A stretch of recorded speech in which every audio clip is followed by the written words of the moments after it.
So I'm just going to very quickly dive into a project that we've been running called Hope Streets. I know that Sarah mentioned that earlier, so Curious Minds are our bridge organisation for that. It's a Heritage Lottery funded project, anyone who's not come across it. The aim of the project is to make lasting institutional change to the way that heritage sites work with and for young people.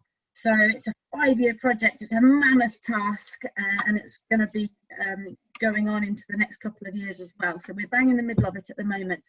And the first section of it involved recruiting groups of young people to work with, to engage them in their local heritage, and get them creating, working with industry professionals.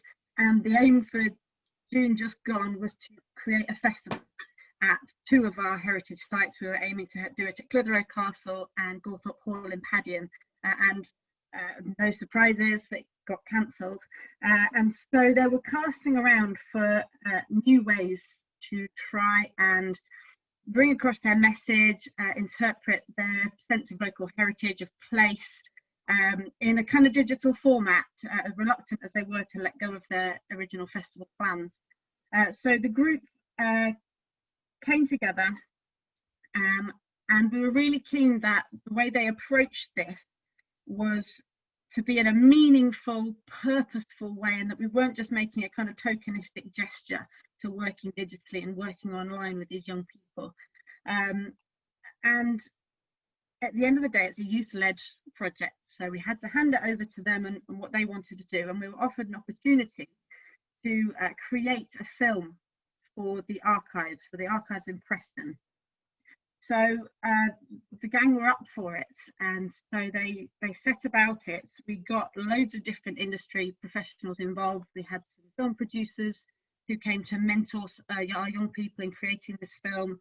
They worked with music professional Aziz Ibrahim of the Stone Roses and Simply Red to start working on sound and soundtrack and recording things. They worked with a spoken word artist, Luke Wright, who wrote a series of sonnets in 2 parts with the negatives and the positives of their experiences of lockdown. And one of our group members, Brodie, who's a young filmmaker doing film studies at Manchester Uni, created this film. I'm going to put the link for it in the chat box down here. Hopefully it works. If it doesn't, because it's come straight from my YouTube studio, then just I can email them out later on to people. That's in there. It's called Place to Be. It's just a very short 6-minute long film, which is about young people's experiences of living in a pandemic and living through lockdown. And this is going to be held at the archives forever as their legacy piece. And I think it's really kind of allowed them to explore new ways of collaborating and given them a kind of shared ownership over this part of history, really, which is really interesting, and to kind of make a bit of a difference. So the next step now is for us to try and reconnect back with our sites again, which is a big challenge because, as Guy mentioned at the beginning, as with all of your guys up there, our sites are all closed at the moment. So we're aiming to start sessions up again in February half term, and this is where it gets really exciting, because we're talking about learning experiences kind of being enriched by having access to experiential learning opportunities in heritage sites. And we've actually found that bit of the project is really easy because young people are dead keen to learn, they're really excited, they suck it all up, they have autonomy and they've got ownership over the project. It's brilliant.